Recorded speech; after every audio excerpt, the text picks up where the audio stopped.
பரந்தூர்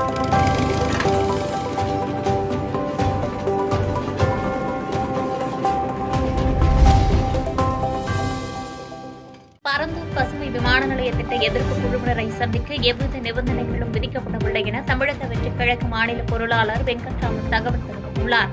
காஞ்சிபுரம் அடுத்த பரந்தூர் பகுதியில் 2வது பசுமை விமான நிலைய திட்டம் செயல்பட்டுள்ள நிலையில் அதற்கு எதிர்ப்பு தெரிவித்து 908வது நாளாக போராட்டக் குழுவினர் போராட்டத்தில் ஈடுபட்டு வருகின்றனர்.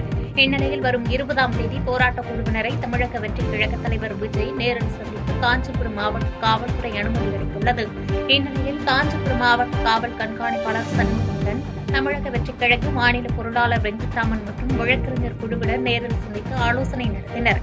இதனைத் தொடர்ந்து செய்தியாளர்களை சந்தித்த மாநில பொருளாளர் வெங்கட்ராமன், விஜய் வருகை குறித்து காவல்துறை சார்பில் தற்போது எவ்வித கட்டுப்பாடும் விதிக்கப்படவில்லை என்றும், இந்தியா கூட்டணியில் இணைய காங்கிரஸ் மாநில தலைவர் செல்வ பெருந்தகை அழைப்பு விடுத்தமைக்கு இன்னும் அதற்கான காலம் உள்ளதாக பதிலளித்தார்.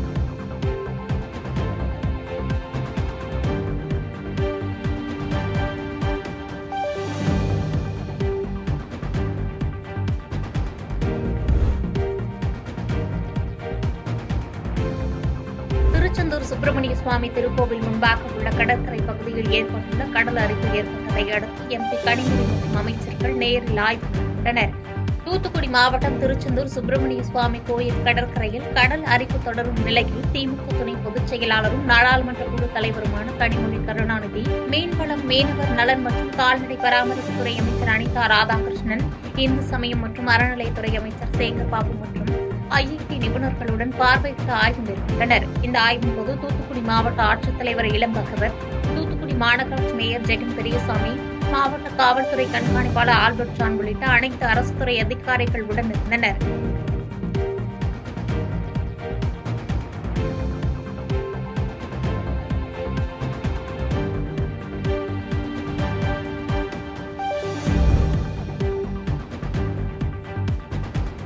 வாணியம்பாடி அருகே அம்பேத்கர் புகைப்படத்தை அவமதிப்பு செய்தவர்களை கண்டித்து விடுதலை சிறுத்தைகள் கட்சியினர் பொதுமக்களுடன் இணைந்து மறியல் போராட்டத்தில் ஈடுபட்டது பரபரப்பை ஏற்படுத்தியது. திருப்பத்தூர் மாவட்டம் வாணியம்பாடி அடுத்த நெக்குந்தி ஊராட்சியில் அம்பேத்கர் இளைஞர் நற்பணி மன்றம் சார்பில் அமைக்கப்பட்டிருந்த அம்பேத்கர் புகைப்படம் பொருந்திய வீடத்தை சேதப்படுத்திய நபர்களை கண்டித்து அப்பகுதி மக்கள் மற்றும் விடுதலை சிறுத்தைகள் கட்சியினர் நெக்குந்தி பகுதியில் உள்ள சென்னை பெங்களூரு தேசிய நெடுஞ்சாலையில் அமர்ந்து மறியல் போராட்டத்தில் ஈடுபட்டனர். இதனால் சென்னை பெங்களூரு தேசிய நெடுஞ்சாலையில் 2 கிலோமீட்டர் தூரத்திற்கு போக்குவரத்து பாதிக்கப்பட்டது. இதுகுறித்து தகவல் அறிந்து சம்பவ இடத்திற்கு விரைந்து வாணியம்பாடி துணை காவல் கண்காணிப்பாளர் விஜயகுமார் தலைமையிலான காவல்துறையினர் மறியல் போராட்டத்தில் ஈடுபட்டவர்களிடம் பேச்சுவார்த்தையில் ஈடுபட்டு அம்பேத்கர் படத்தை அவமதிப்பு செய்தவர் மீது உரிய நடவடிக்கை எடுக்கப்படும் என உறுதியளித்ததன் பேரில் பொதுமக்கள் சாலை மறியல் போராட்டத்தை கைவிட்டு கலைந்து சென்றனர்.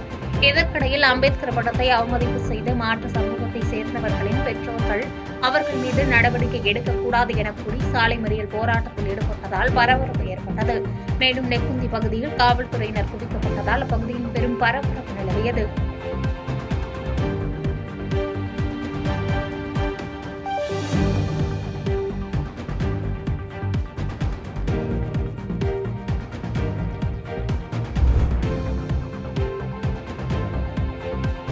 மாரண்டஹள்ளி கடைவீதியில் போதையில் காரை ஓட்டி விபத்தை ஏற்படுத்திய தொழிலதிபர் மகன் கைது செய்யப்பட்டுள்ளார்.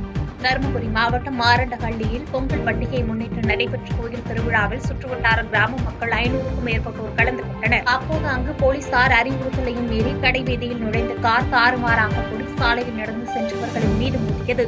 இதில் சதீஷ்குமார், ஹரிஹரன் உள்ளிட்ட 6 பேர் படுகாயமடைந்த நிலையில் இதனால் ஆத்திரமடைந்த பொதுமக்கள் விபத்து ஏற்படுத்திய காரின் கண்ணாடியை உடைத்ததோடு விபத்தை ஏற்படுத்திய நபரை குறித்து மாரண்டஹள்ளி காவல் நிலையத்தில் ஒப்படைத்தனர். காவல்துறையினர் விசாரணையில் விபத்தை ஏற்படுத்திய நபர் மாரண்டஹள்ளியைச் சேர்ந்த பிரபல ஜவுளி தொழில் அதிபர் ஆனந்தன் என்பவரின் மகன் கோவிந்தராஜ் என்பதும் அவர் மதுபோதையில் காரை ஓட்டிக்கொண்டு விபத்தை ஏற்படுத்தியதும் தெரிவித்தது. தொடர்ந்து கோவிந்தராஜை கைது செய்த மாரண்டஹள்ளி காவல்துறையினர் இச்சம்பவம் குறித்து வழக்கு பதிவு செய்து விசாரித்து வருகின்றனர்.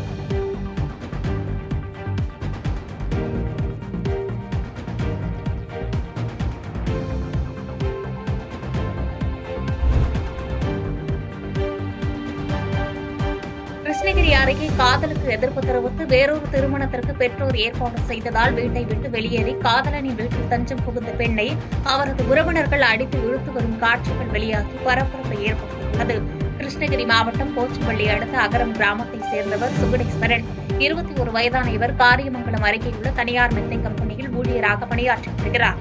இவரும் பன்னந்தூர் கிராமத்தைச் சேர்ந்த கல்லூரி மாணவியான ஐஸ்வர்யா எனும் பெண்ணும் 2 ஆண்டுகளாக காதலித்து உள்ளனர்.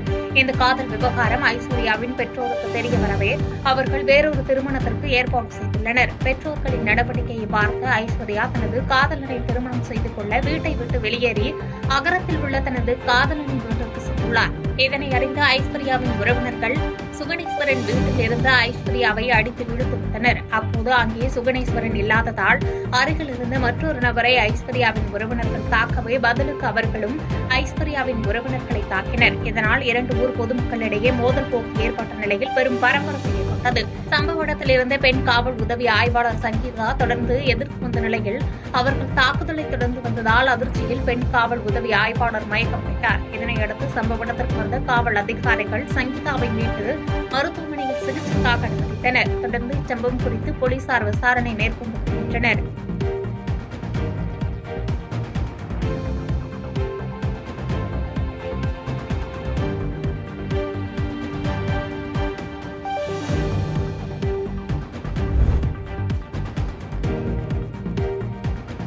கிருஷ்ணகிரி அருகே கோயில் நிர்வாகிகள் தேர்ந்தெடுக்கும் விவகாரத்தில் ஏற்பட்ட மோதல் காரணமாக மாற்றுத்திறனாளி தீக்குளித்து உயிரிழந்த விவகாரத்தில் குற்றவாளிகளை கைது செய்யும் வரை உடலை வாங்க மாட்டோம் என கூறி உறவினர்கள் போராட்டத்தில் ஈடுபட்டனர். கிருஷ்ணகிரி மாவட்டம் மல்லிநாயனப்பள்ளி ஊராட்சியை அடுத்த எலுமிச்சங்கிரியைச் சேர்ந்தவர் வெங்கடேசன். 53 வயதுடைய மாற்றுத்திறனாளியான இவருக்கு திருமணமாகி ஜமுனா என்ற மனைவியும் சௌந்தர்யா என்ற 2 குழந்தைகளும் உள்ளனர். எலுமிச்சங்கரியில் உள்ள பஞ்சமுக ஆஞ்சநேயர் கோயில் நிர்வாகிகளை தேர்ந்தெடுப்பதில் வெங்கடேசனுக்கும் நிர்வாகத்தினருக்கும் ஏற்பட்ட மோதல் காரணமாக பஞ்சாயத்து நடத்தி வெங்கடேசனையும் அவரது குடும்பத்தையும் ஊரை விட்டு தள்ளி வைப்பதாக ஊர் பெரியவர்கள் முடிவெடுத்ததாக கூறப்படுகிறது. இதனால் மனமுடைந்த வெங்கடேசன் கடந்த 15ஆம் தேதி தீக்குளித்து தற்கொலைக்கு முயன்ற நிலையில் ஆபத்தான நிலையில் மீட்கப்பட்டு மருத்துவமனையில் அனுமதிக்கப்பட்டார். இந்த நிலையில் சிகிச்சை பலனின்றி வெங்கடேசன் உயிரிழந்த நிலையில் குற்றவாளிகளை கைது செய்யும் வரை அவரது உடலை வாங்க மாட்டோம் என கூறி உறவினர்கள் போராட்டத்தில் ஈடுபட்டனர். உயிரிழந்த வெங்கடேசனின் உறவினர்கள் வாயில் கருப்பு துணியை கட்டியும் கையில் மெழுகுவர்த்தி ஏந்தியும் போராட்டத்தில் ஈடுபட்டதை அடுத்து சம்பவ இடத்திற்கு வந்த மாவட்ட காவல்துறை கண்காணிப்பாளர் முரளி தலைமையிலான போலீசார் பேச்சுவார்த்தையில் ஈடுபட்டனர். எனினும் வெங்கடேசனின் வாக்குமூலத்தின்படி அவரது உயிரிழப்புக்கு காரணமானவர்கள் கைது செய்ய வேண்டும் என கூறி தொடர்ந்து போராட்டத்தில் ஈடுபட்டனர்.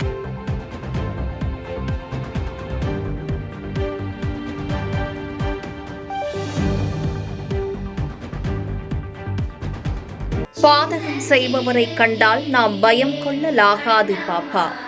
மோதி மிதித்துவிடு பாப்பா, அவர் முகத்தில் உமிழ்ந்துவிடு பாப்பா. அண்மை செய்திகளை உடனுக்குடன் தெரிந்து கொள்ள இணைந்திருங்கள் எம் நாடு தொலைக்காட்சியுடன்.